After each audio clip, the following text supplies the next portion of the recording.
You can make good burgers outside on the grill, but to make great burgers inside or out, you want to cook on a flat top or a cast iron skillet. I'm going to make two kinds of burgers today. The first is the kind that you find in bars and pubs and taverns. It's about 6 to 8 ounces of meat made into a patty. You'll see all those little bits of fat in there. That's the most important thing. 80% meat, 20% fat. I'm gonna take it to about medium high. We hear the sizzle and everything is good. The second kind of hamburger is diner style. It's flatter, it's lighter. This is only 3.5 or 4 ounces of meat. And right away, I'm gonna take a heavy spatula and I'm gonna commit this heresy. I'm gonna press the burger down. It's only gonna cook for about 1.5 minutes on this side, and then I'm gonna turn it over. We're gonna season with a little salt and a little pepper. This meat that I used was cold from the fridge. There's a lot of times where we talk about letting meat come to room temperature before cooking it.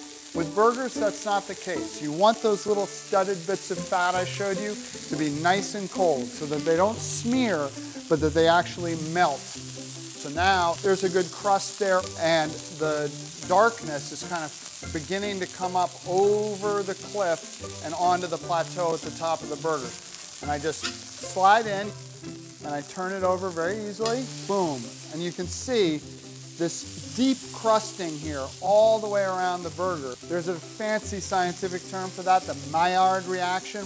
Meanwhile, our tavern burger is still cooking. So I think this first guy is just about ready. I'm gonna take a bun.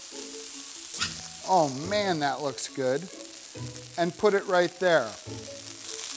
I think we're about ready to turn this one over. So I slide under there and we turn it. So here we have the blank slate of hamburgers. This is the moment where you add cheese if you're adding cheese. In order to get the cheese nice and melted, you want to add it the minute you turn that burger over, because you're not going to touch it again until you pull it off. This is one of the big issues with hamburger cooking, is that people want to mess with it. They want to touch, they want to prod. Don't do that. Allow the burger to sit in the pan and allow the fat to do its work within.